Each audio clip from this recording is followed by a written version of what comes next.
Good morning. I am just finishing up preparing for an appraisal that is today, and my clients were asking me last week how the appraisal process kind of works and why it's important that I meet the appraiser at the property. And it is not the first time that one of my clients has asked this question, so I thought that it may be important to share with you if you are thinking about listing your home or if it is listed. So it is important that your listing agent meet the appraiser at the property, and also important that once that appraisal is scheduled, that your agent ask if the appraiser is familiar with the area, especially if this is a custom home or a particular neighborhood where the boundaries of the streets are super specific, like the home I'm going to today, because the comparables can change vastly depending on the location, especially because Arizona is so hyperlocal. And of course, if it's a custom build in Paradise Valley and you've got an appraiser that's used to, say, appraising homes in Ahwatukee, that can be vastly different. So you want to make sure that your appraiser is knowledgeable about the area. So we always vet them first. And as an agent,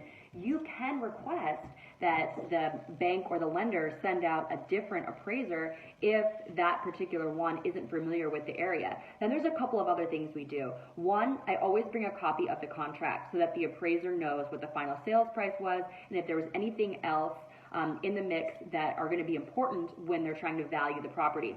Two, I always have my seller give me a list of any sort of updates or upgrades that they did to the house, including what the cost of those items were, because that's going to be something that's going to come into play when the appraiser is valuing the property as well. And then the third item is the actual CMA that your agent used to price the property. Where did this price come from and why? And the appraiser is going to pull their own, but oftentimes they do appreciate, hey, you are the agent and you do know the area, you priced the home this way for a reason, and they're going to do their own homework. But it is helpful to be able to provide to them the comps that you used or that your agent used to be able to determine the price of the property and why you went under contract, at that particular price. So I do a CMA, and then I include the actual comparables. I print them out, and then I put notes on them. So today I've got a couple of things in my folder here. So I'll provide them with the listing. I've got a contract in here, and then I also have the CMA. And I've printed out the comparables I used to price the property, and then wrote specific notes. Is this one similar in style? Was it smaller? Was it larger? Does it have a pool? All of those things, because that's going to obviously help the appraiser. And again, they're going to do their own homework, but this is something that is useful to them, and then also helps them understand the price of the property and why your agent priced your house at that price in the first place. So I hope that helps. If you do have any questions, do let me know. There's a couple of other things too, but those are kind of the main ones.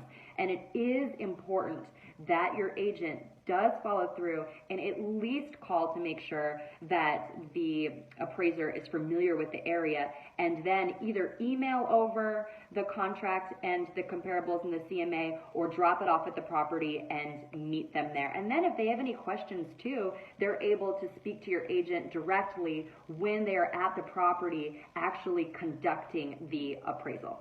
Hope that helps.